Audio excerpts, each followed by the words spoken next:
자리에 들어가셔도 되겠습니다. 오늘 받으신 인셈을 한번 좀 같이 보겠습니다. 아까 처음처럼 마지막처럼 그런 우리가 읽었고요. 뒷면을 보시면 요한복음 3장 30절의 말씀이 있습니다. 찾으셨죠? 아멘. 우리 그 말씀 같이 한번 읽어볼까요? 그는 흥하여야 하겠고 나는 쇠하여야 하리라. 그는 흥하여야 하겠고 나는 쇠하여야 하리라. 우리 이름을 내자 되었습니다. 여기 리모컨 좀 갖다 줘요.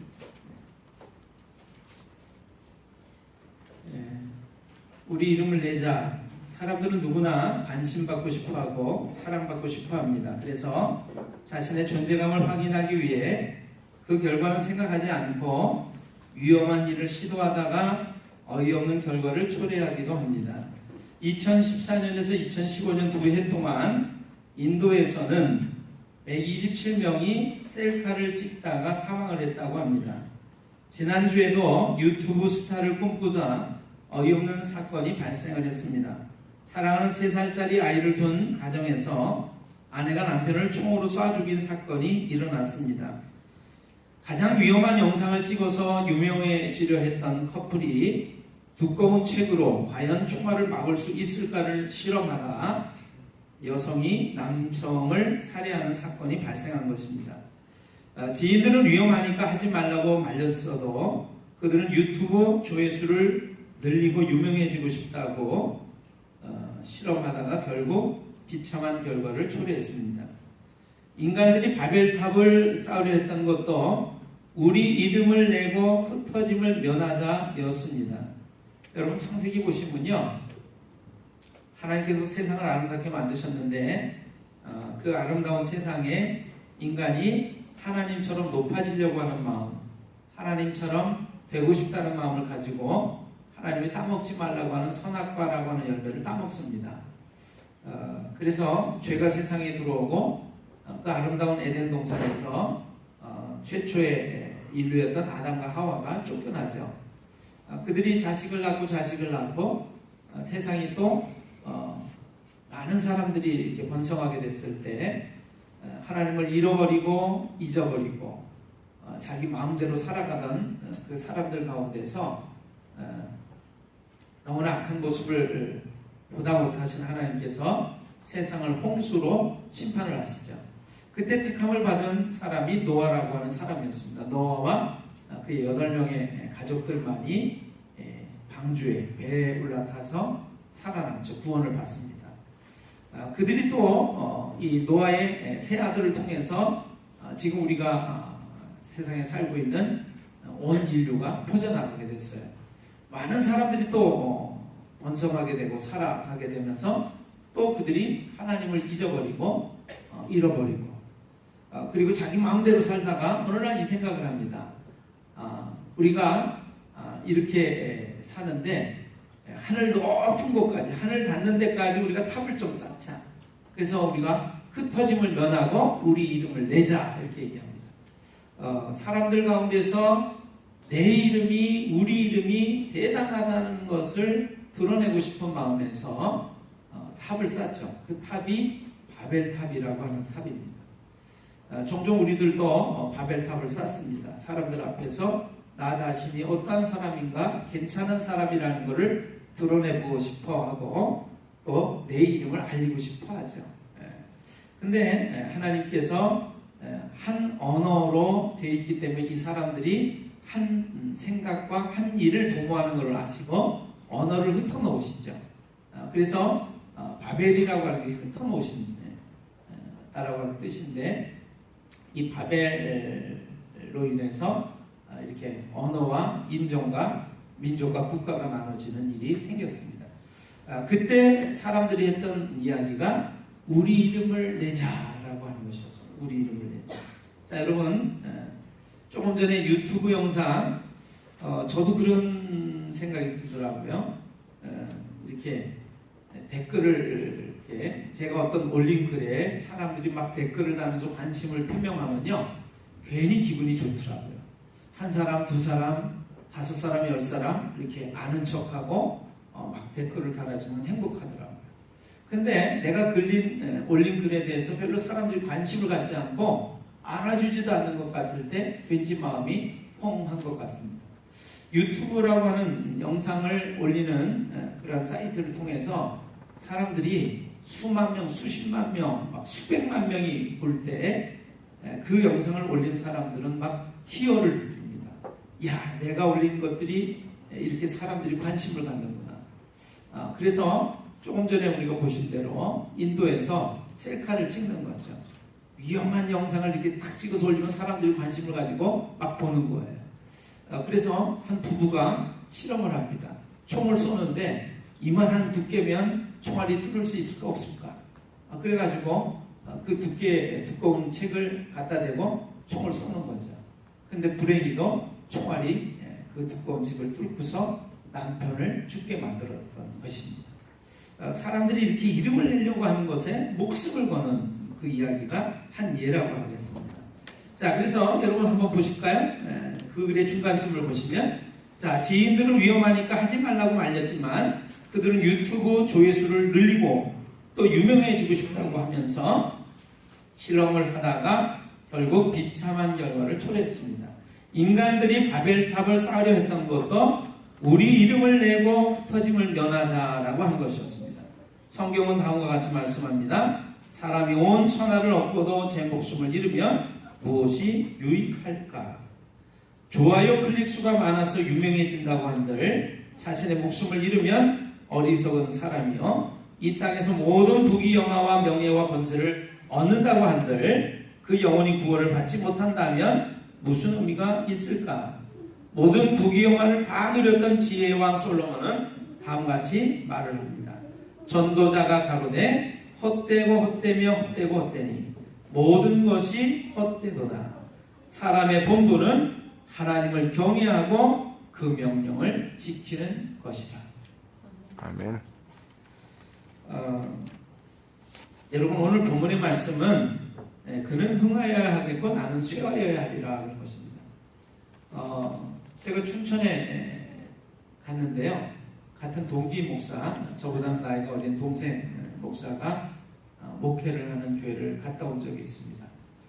20몇 년 이렇게 목회를 했어요. 저는 20년 했고, 원래 제 동기들은 정상적으로 목회를 하면 22년, 23년을 목회를 해야 되거든요. 저보다 먼저 목회를 했어요. 근데 작은 개척교회를 시작을 했는데 목회자들이 다 가지고 있는 꿈이 있습니다. 몇 년 안에 교회를 부흥하고 성장하고 발전시켜서 많은 사람들이 모이는 교회를 만들겠다. 또 멋진 예배당을 건축하겠다. 그런 것입니다.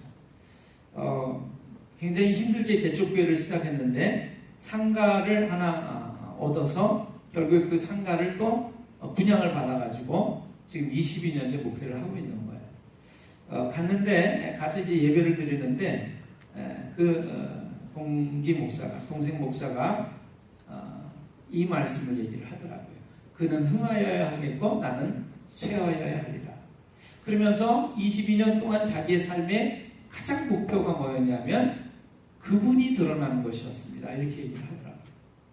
여러분, 종종 많은 사람들이 가지는 그 욕심과 꿈을 포기하고 이 동기 목사가 가지고 있었던 바램과 꿈이라고 하는 것이 뭐였냐면 나의 삶 속에서 예수님이 드러나는 것, 하나님이 드러나는 것, 하나님이 증거되는 것을 목표로 삼았더라고요. 그래서 이 말씀을 그가 얘기를 했습니다. 그는 흥하여야 하겠고 나는 쇠하여야 하리라. 예수님 당시에 아주 유명했던 사람이 세례 요한이라고 하는 사람이 있었습니다. 이 사람이 나가서 한번 설교를 하면, 이 사람이 나가서 어떤 행동을 하면 모든 사람들이 이 사람의 이름을 듣고 명망을 듣고 이 사람을 만나려고 보고 싶어서 다 달려나왔습니다. 사람들의 인기를 얼마나 누리고 살았는지 몰라요. 그런데 이 세례 요한이 이렇게 얘기합니다. 내 뒤에 오시는 분이 있는데 나는 그분의 신발끈을 맬 그런 자격도 없는 사람이다. 그분은 그렇게 위대한 분이다. 그분이 누구였냐면 예수님이셨어요. 예수님이 등장을 한 이후부터 세례 요한이 이렇게 얘기합니다. 많은 사람들이 자기를 쫓아오던 사람들이 자기가 아닌 세례 요한이 아닌 예수님을 쫓아가는 걸 보고 제자들이 얘기합니다. 선생님이 드러내놓고 사람들에게 증거했던 그 사람에게로 그 예수님에게로 많은 사람들이 몰려가고 있습니다. 그 얘기는 뭐예요? 이거 뭐 좀 어떻게 해야 되는 거 아니에요? 막아야 되는 거 아니에요? 그 인기를 되찾아와야 되는 거 아니에요? 이런 얘기죠. 그런데 세례 요한은 이렇게 얘기합니다. 그분은 흥하여야 하겠고 나는 쇠하여야 하리라.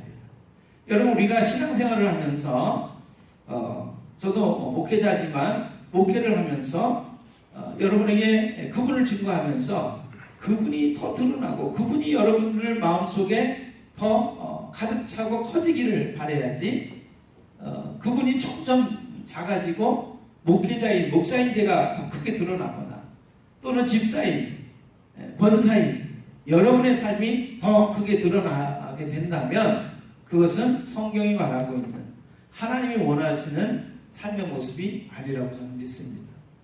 세례 요한은 이렇게 고백을 했어요. 그는 흥하여야 하겠고 나는 쇠하여야 하리라. 여러분, 우리의 삶 속에서 내 모습은 점점 사라지고 내 속에 계신 예수님이 점점 흥하고 커지게 될 때 우리의 삶은 비로소 복되어지는 것이지. 아멘. 오늘 그렇게 이름내고 싶었던 사람들의 삶의 모습을 보면서 그것이 아니라 그분이 우리의 삶 속에서 드러나는 것, 하나님의 이름이 우리의 삶 속에서 놀랍고 위대하게 되는 것이 하나님이 우리를 향하신 뜻과 계획이라고 하는 사실을 여러분 깨닫게 되시기를 바랍니다. 아멘. 그래서 오늘부터 여러분과 저의 삶 속에서 주님, 짧은 저의 삶 속에서 주님이 가장 소중하고 존귀한 분으로 드러나게 되기를 원합니다. 소중하게 되어지시기를 원합니다. 이렇게 고백하는 여러분과 제가 되시기를 바랍니다. 아멘.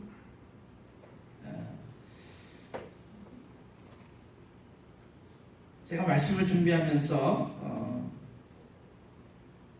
이런 글을 읽게 됐습니다. 교회에 처음 나온 한 성도가 목사님을 찾아와서 이렇게 진지하게 물었다고 그래요. 교회는 얼마나 다녀야 빠질 수가 있나요? 무슨 소리냐는 표정으로 표정을 짓고 있는 목사님을 향해서 이 성도는 자신이 질문하는 이유를 이렇게 말을 했습니다. 제가 교회를 다니면서 유심히 살펴보니까 교회를 잘 아는 사람이 오후 예배 시간에 보이지를 않고 오래 다녔다고 말하는 분들이 금요 기도회에 모이지를 않았습니다. 새벽 기도도 나이 드신 분들만 나오는 걸 보니까 새벽 기도는 나이 들어야 나가는 것 같은데 그럼 교회를 얼마나 다녀야 예배를 빠지는 특권을 누릴 수 있는 것입니까? 이렇게 얘기를 했습니다. 이 글에는 이렇게 되어 있습니다. 예배에 대한 기대치가 사라지면 습관화됩니다. 신앙의 연조가 쌓일수록 하나님은 형해화되고 신앙은 화석화되어 갑니다. 모양만 남아있고 껍데기만 남아있고 형식만 남아있게 된다라고 하는 거죠. 여러분의 신앙과 저의 신앙이 그렇게 된다면 여러분, 오늘이 처음이자 마지막으로 드리는 예배라고 하는 것으로 여러분과 저를 바꾸시기를 주님의 이름으로 부탁을 드립니다. 아멘. 만약에 우리의 신앙이 그렇게 되어간다면 우리의 신앙은 죽은 신앙입니다. 십자가를 보아도 눈에 눈물이 나지를 않고 성경을 읽어도 가슴이 찔리지를 않는다면 나의 신앙에 문둥병이 들었다라고 하는 증거입니다. 요한계시록에 이렇게 되어 있어요. 그런즉 첫사랑을 다시 찾아라. 첫사랑과 첫 감격과 첫 감동이 저희들의 삶 속에 주님 살아나게 하옵소서. 아멘. 오늘 그는 흥하여야 하겠고 나는 쇠하여야 하리라. 오늘 우리의 삶 속에서 늘 고백되어 주시는 그런 고백이 되시기를 주님의 이름으로 축원합니다. 아멘. 기도하겠습니다.